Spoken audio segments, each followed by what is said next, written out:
Hey, what's up? How you doing? Hope all is well with you. Thanks for tuning into another BlackSwanRadio.com production. I'm your host, Rondale L. Jordan, the one and only DJ BlackSwanRadio.com, IlluminatedNubian.com. Today, I want to start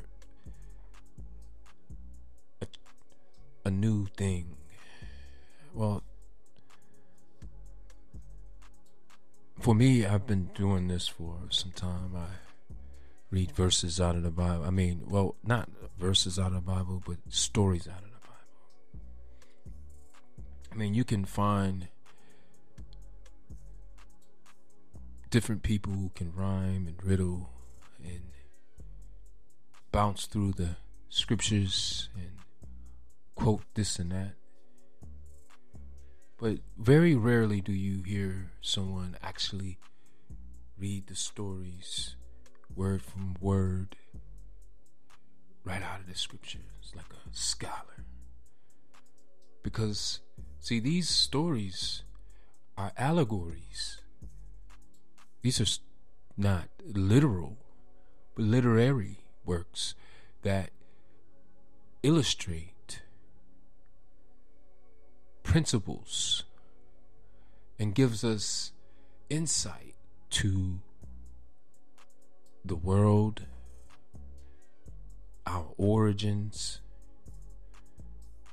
It is the story of the earth, but it's been tampered with. You see, in the age of the conquest, or the early conquest, because it's not to say the conquest is not still going on, but in the early European conquest of the African and the indigenous lands of the northern, southern, and Central America, not to exclude the Isles of Asia and the British conquest of India and many other territories around the world.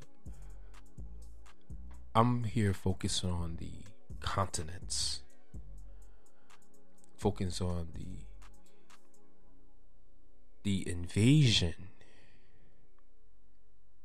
of the tropical lands,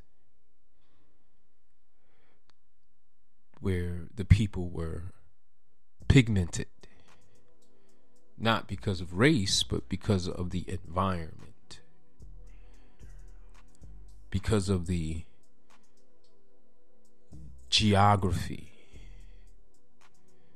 And so that is what my book, Illuminated Nubians, it's a series of Bible study guides that put the Nubian perspective back into context, because it was taken out of context during the ages of racism, where the two prototypical human beings, when you just boil it down to the dark and the light, the extremes of the two, and we begin to class ourselves according to the extremes. So when I look in the mirror, although I am dark chocolate brown,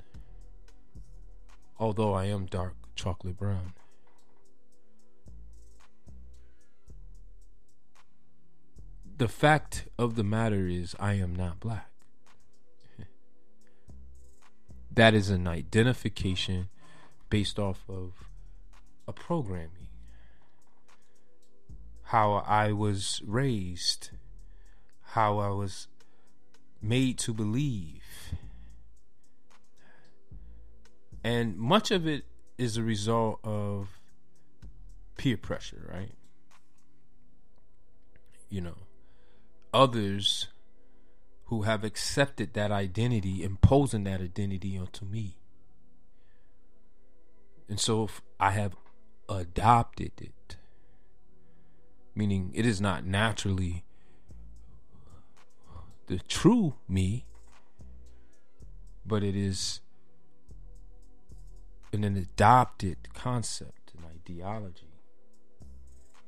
And you have people who are much lighter than me, even people who are half and half. They identify as black. So, scriptures, if you know your scriptures, right, you have to know, like, this is about the invasion of the Eastern African lands, the Black Lands. It was literally called the Black Lands. The word they used was Kemet, the symbolism KMT. And the European concept of this, or way of telling you this, is that because of the soil,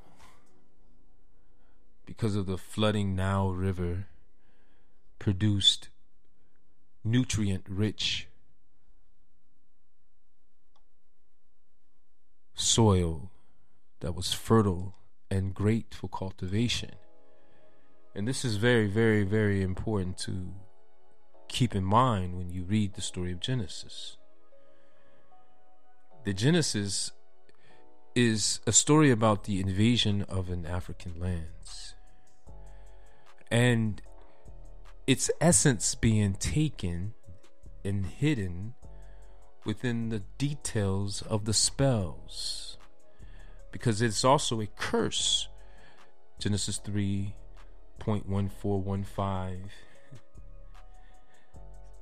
So the Lord God said to the serpent, because you have done this, you are cursed more than all the cattle.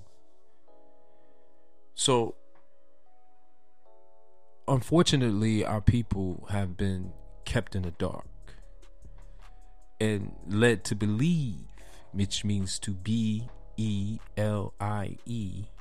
In the center of that word is a lie, because people who believe don't know. If I ask you the directions to a specific place, the Holy Land, and you walk up to a man and you say, hey, have you heard of this Holy Land? And he says, I believe so. I believe it is here to your left. And then you also approach a second man and said, excuse me, sir, do you know where the Holy Land is? Have you heard of the Holy Land? He says, yes, I've actually been. It is here to your right. Which way are you going to go? The way to the person who says, I believe, but is not sure, who they do not know? So this is the reason why it says, for God knows that in the day you eat of it, your eyes will be opened and you will be like gods, knowing. Okay? God knows. Now, they add the good and evil to it to kind of give you an emotional response. But it could easily have been yin and yang, good and bad. Like, knowledge is what it is. And so the thing is that you got to be able to handle both in order to be like God's knowing.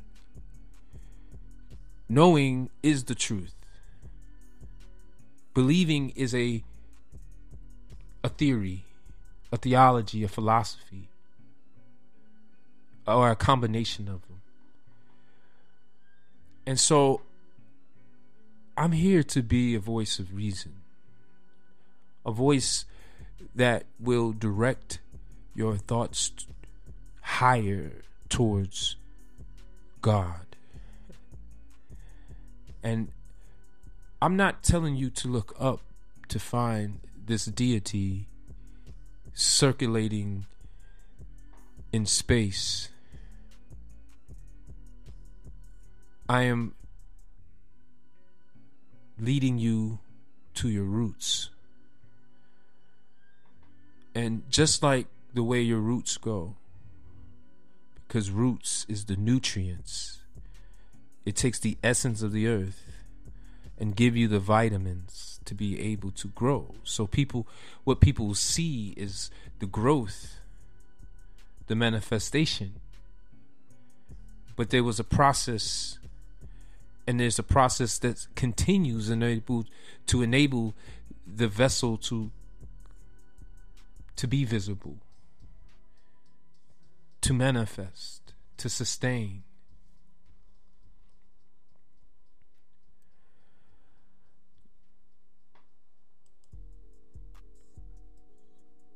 Genesis 2, the second chapter of Genesis. After the history of the heavens and the earth, when they were created, in the day that the Lord God made the earth and the heavens, there is a confusion. And what I mean is a confusion, a fusion of the word God and Lord. Because before, only the word God is used. And I'm talking about in Genesis 2, verses 1, 2, 3, the word God is used. It literally concludes Genesis 2:3. It says, "Then God blessed the seventh day and sanctified it, because in it he rested from all his work which God had created and made." That's the conclusion of chapter 1. And if you are a scholar and you understand the way that the scriptures were even chaptered and numbered, were very methodic. And it's not my place to say whether it was right or wrong. I'm just saying it is what it is.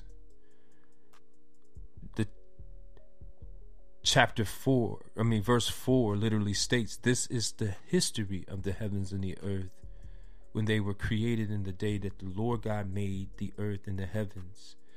But right in that, you see Lord God is used for the first time.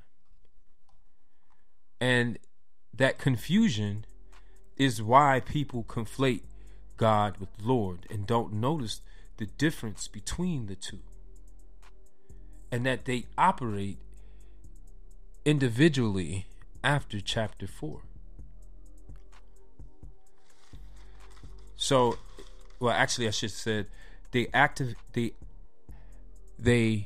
individually after chapter 3 and chapter 4 and beyond.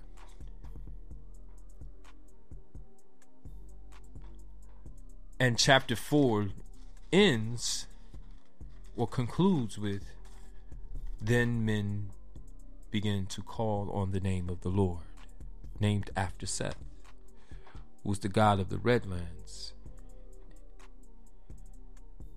The Redlands were the Mesopotamians, which was also a river nation, right? A civilization that spawned around the Euphrates River. Now, that's in the continent of Asia. This is where Iraq is and Kuwait is, connected to Syria. At that time, Assyria. So you have two nations connected by the Euphrates, and then you have two nations connected by the Nile River. The kingdom of Cush and the Kemet, the kingdom of Kemet. We call it Egypt because of the Bible. Because we were given our history through shepherds or pastors